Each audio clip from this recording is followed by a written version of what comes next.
नमस्कार, मैं डॉक्टर अनीता, प्रवक्ता हिंदी, डाइट रायबरेली, डीएलएड 2 वर्षीय कार्यक्रम के अंतर्गत चतुर्थ सेमेस्टर के प्रथम प्रश्न पत्र आरंभिक स्तर पर भाषा के पठन लेखन क्षमता का विकास के अंतर्गत आज हम जानेंगे भाषा और उसके विकास को, भाषा पर समाज के प्रभाव को, बहुभाषी शिक्षण और भाषा शिक्षण को, साथ ही साथ जानेंगे भाषा सीखने के बुनियादी सिद्धांतों को। इसके साथ ही साथ घर की भाषा से स्कूल की अकादमिक भाषा की ओर बच्चों को किस प्रकार से ले जाया जाए, इसको भी हम जानेंगे। अब हम जान लेते हैं कि भाषा किसे कहते हैं। भाषा विचारों के आदान प्रदान का साधन है। यह एक ऐसी व्यवस्था है जिसमें प्रतीकों का इस्तेमाल करके विचारों, भावनाओं, सोच व जानकारी को दूसरों के सामने प्रस्तुत किया जाता है। इसको हम लिख करके और बोल करके यानी मौखिक रूप से और कभी कभी सांकेतिक रूप से यानी संकेतों के माध्यम से व्यक्त करते हैं। भाषा सीखने के 4 आयाम हैं। हम प्रायः देखते हैं छोटे बच्चों को कि वो बड़ों का अनुकरण करते हैं। जब बच्चा काफ़ी छोटा होता है तभी से उसके अंदर अनुकरण की प्रक्रिया प्रारंभ हो जाती है। वह अपने से बड़ों को देख करके या अपनी माँ को वो देख करके माँ माँ बाबा करके बोलने का प्रयास करता है। धीरे धीरे वह इन कौशलों में निपुण होता जाता है और जब वो विद्यालय में जाता है तो पढ़ना और लिखना इन दोनों कौशलों में भी निपुण हो जाता है। और इन चारों कौशलों में विचार करना या सोचना समाहित होता है। हम प्रायः छोटे बच्चों को देखते हैं कि वो जैसा करते हैं उसके बारे में, जो भी करते रहते हैं उसके बारे में वो स्वयं से बात करते रहते हैं। इसको रूसी वैज्ञानिक वाइगॉट्स्की निजीवाणी, बच्चे की निजीवाणी या प्राइवेट स्पीच कहते हैं। और इस तरह का यानी बोलना यानी प्राइवेट स्पीच बच्चे की उम्र बढ़ने के साथ साथ कम हो जाती है और यह आंतरिक वाणी में परिवर्तित हो जाती है। यानी कि निजी वाणी की जो जगह होती है वो आंतरिक वाणी ले लेती है। तो इस प्रकार से आंतरिक वाणी बाद में विचारों में बदल जाती है। आंतरिक वाणी और विचार आपस में एक हो जाते हैं, उनको अलग करना मुश्किल होता है। इस तरह से हम कह सकते हैं कि आंतरिक वाणी ही विचार का रूप है। भाषा सीखना, जब बच्चा भाषा सीखता है तो सिर्फ एक चीज़ नहीं सीखता है, बल्कि भाषा सीखने के साथ साथ वो कई चीज़ों को सीख रहा होता है। ये इसको हम इस तरह से भी कह सकते हैं कि भाषा सीखने के साथ साथ वह अन्य चीज़ों को सीखने की आधारशिला सीख रहा होता है। जैसे कि जब भाषा सीखता है तो वो सोचता है, तर्क करता है, विचारों को व्यवस्थित करता है, समस्याओं को हल करता है, उनका विश्लेषण करता है और निष्कर्ष भी निकालता है। तो इस तरह से भाषा सीखने के साथ साथ बच्चा अन्य कौशलों को भी सीख रहा होता है, उसमें निपुणता हासिल कर रहा होता है। अब हम बात करते हैं कि भाषा का विकास कैसे हुआ है। तो जैसा कि हम जानते हैं कि जो मौखिक भाषा हमारी है लगभग 1 लाख वर्ष पूर्व विकसित हो गई थी, किंतु लिखित भाषा लगभग 5000 साल पहले विकसित हुई है। क्योंकि हमारी जो वैदिक संस्कृत है वो उसका मौखिक रूप ही प्रचलित था, फिर बाद में उसका लिखित रूप आया, उसके बाद फिर पाली, फिर प्राकृत, फिर अभ्रंश से होते हुए भाषा हमारी हिंदी आई। जो आधुनिक भाषा हमारी हिंदी है वो अपभ्रंश से निकली हुई है। सौरसेनी अपभ्रंश से पश्चिमी हिंदी के अंतर्गत आती है, जो दिल्ली और मेरठ के आसपास जो खड़ी बोली बोली जाती है उससे उत्पन्न हुई है हमारी हिंदी भाषा।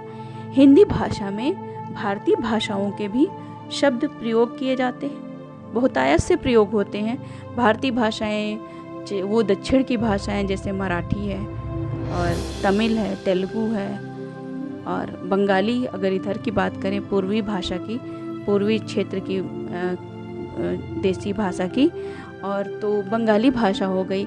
साथ ही साथ इसमें देसी भाषा के देशज शब्द भी इस्तेमाल होते हैं और संस्कृत भाषा से जो उत्पन्न शब्द हैं वो उनका भी प्रयोग इस भाषा में, भारतीय भाषा में, हिंदी भाषा में होता है। और इसके साथ ही साथ हिंदी भाषा में विदेशी शब्दों की भी भरमार है। अरबी, फारसी, पुर्तगाली, अंग्रेजी शब्द बहुतायत से हिंदी भाषा में प्रयोग हो रहे हैं। जैसा कि हम आजकल देखते हैं कि हिंदी भाषा के शब्द इतने ज़्यादा अंग्रेजी भाषा के शब्द हिंदी भाषा में इतनी ज़्यादा प्रयोग होने लगे हैं कि जिससे एक नई भाषा इंग्लिश का विकास हो रहा है। ना चाहते हुए भी, मतलब सहज रूप से उसका विकास हो रहा है। अब हम बात करते हैं भाषा को प्रभावित करने वाले कारकों की, कि भाषा किस प्रकार से समाज के द्वारा प्रभावित होती है, राजनीति के द्वारा प्रभावित होती है।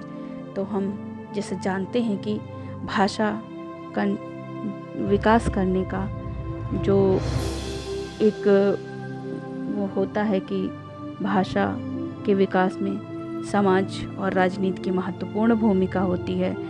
कहते हैं भाषा निर्मित का कारखाना समाज है, और समाज में बोली और भाषा दोनों का ही प्रयोग होता है, दोनों का ही अपना व्याकरण है। किंतु जब कोई बोली या भाषा व्यापक क्षेत्र में अत्यधिक लोगों द्वारा स्वीकृत कर ली जाती है तो उसे सामाजिक मान्यता प्राप्त हो जाती है, और सामाजिक शक्ति और राजनीतिक शक्ति के आधार पर किसी बोली को भाषा और किसी भाषा को बोली का दर्जा प्राप्त हो जाता है।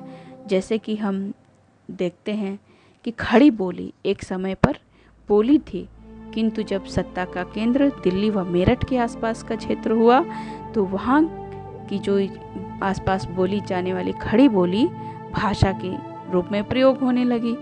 इसी तरह जब सत्ता का राजनीतिक केंद्र ब्रज क्षेत्र था, जो कि पहले भाषा थी उस समय, किंतु आज बोली होकर के रह गई है। तो इस तरह से कोई भी बोली भाषा होगी या कोई भी भाषा बोली होगी, ये सामाजिक शक्ति और राजनीतिक शक्ति के आधार पर तय होता है।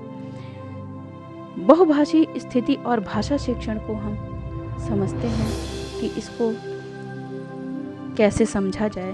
तो राष्ट्रीय पाठ्यचर्या 2005 में यह चर्चा हुई है कि द्विभाषी या बहुभाषी क्षमता बच्चों में संज्ञानात्मक वृद्धि, सामाजिक सहिष्णुता, चिंतन व बौद्धिक क्षमताओं को बढ़ा देती है। किंतु जब बच्चा विद्यालय में प्रवेश लेता है तो वह सिर्फ अपनी मातृभाषा जानता है, उसके पास स्कूली भाषा की समझ सीमित होती है या फिर बिल्कुल नहीं होती है। ऐसी स्थिति में बच्चे को उसकी मातृभाषा में शिक्षा प्रदान करनी चाहिए, क्योंकि NCF 2005 में भी यह कहा गया है कि बच्चे को उसकी मातृभाषा में शिक्षा देनी चाहिए।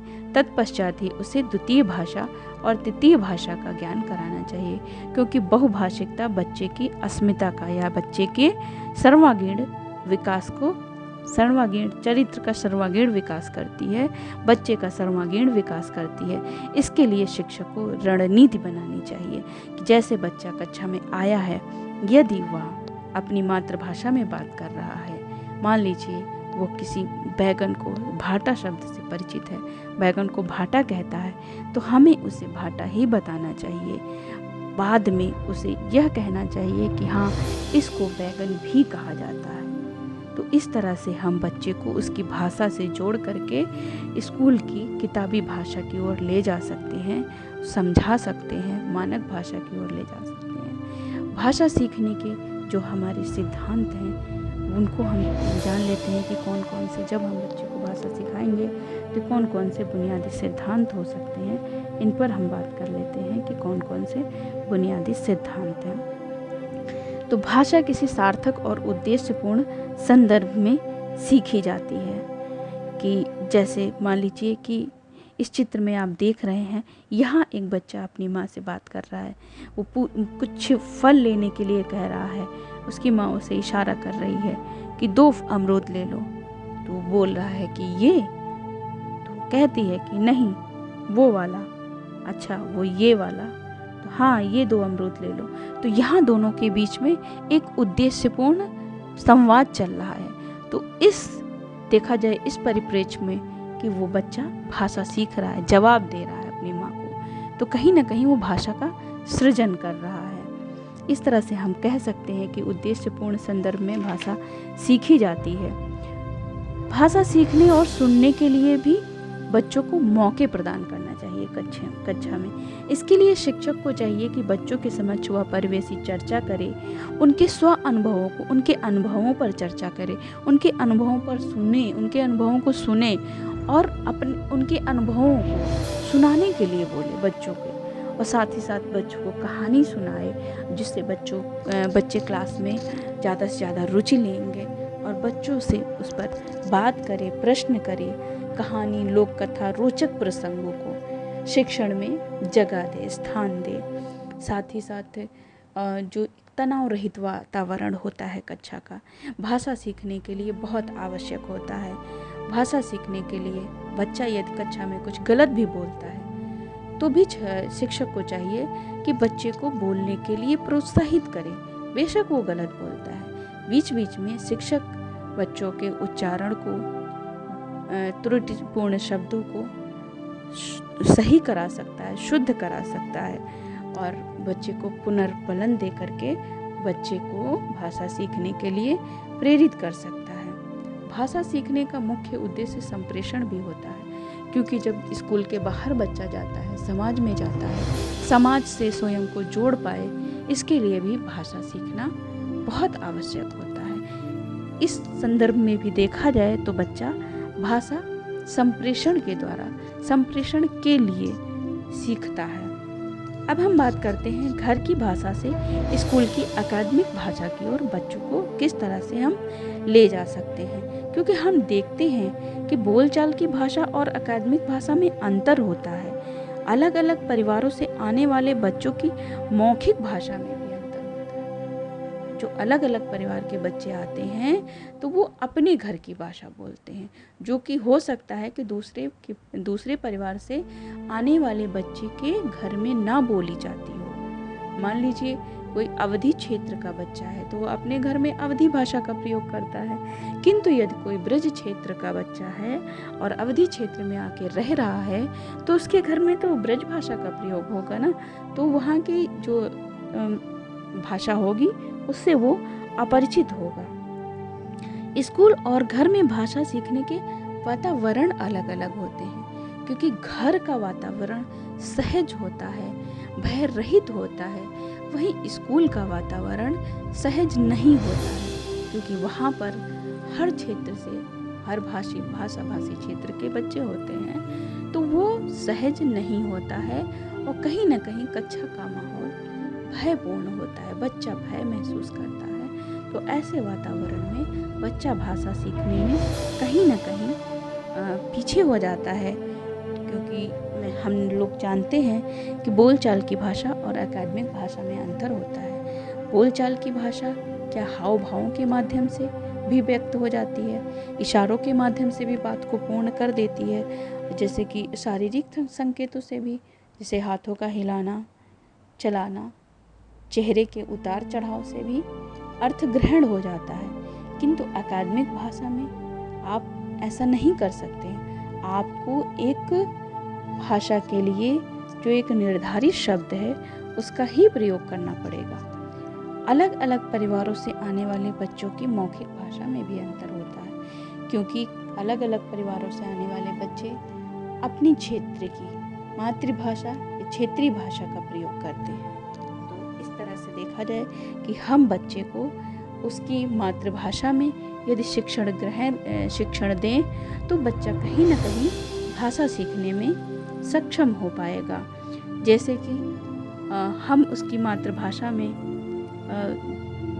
मान लीजिए यहाँ पे हम सहज तरीके से उसको दिखा करके चित्रों के माध्यम से, अगर बच्चा घोंसले को कुछ भी कह रहा, मान लो थैली, झोंझ कुछ भी कह रहा है, तो हम उसको बता सकते हैं, चित्र दिखा सकते हैं कि ये देखो, जिसको तुम ये झोंझ कहते हो वो चिड़िया का घोंसला है।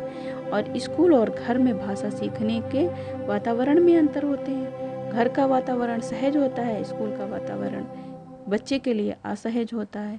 घर का वातावरण तनाव रहित होता है, स्कूल का वातावरण बच्चे को तनावपूर्ण लगता है, और घर का वातावरण भयमुक्त होता है और स्कूल का वातावरण कहीं भय युक्त होता है, जिससे बच्चा भाषा सीखने में थोड़ा सा पिछड़ने लगता है। तो इसके लिए शिक्षक को चाहिए कि यदि बच्चा गलत भी बोल रहा है, जैसे हम यहाँ चित्र के माध्यम से इसको समझ सकते हैं, बच्चा अधूरे वाक्यों को भी बोल रहा है तो उसको हम पूरा करा सकते हैं। जैसे बच्चा यहाँ बोल रहा है ऊंट लंबा है बहुत, देखा जाए तो यह व्याकरणिक तौर पर यह वाक्य गलत है, किंतु बच्चे ने बोलने का प्रयास किया।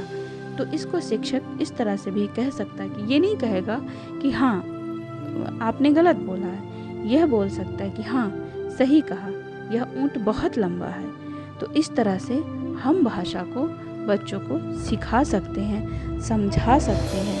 तो हमने इस वीडियो के माध्यम से जाना कि भाषा क्या है और इसका विकास कैसे हुआ, भाषा पर समाज का प्रभाव कैसे पड़ता है, बहुभाषी स्थिति में भाषा शिक्षण कैसे किया जाए, भाषा सीखने के बुनियादी सिद्धांत कौन कौन से हैं, घर की भाषा से स्कूल की अकादमिक भाषा की ओर बच्चों को किस प्रकार से ले जाया जाए, आदि बातों को हमने इस वीडियो के माध्यम से जाना।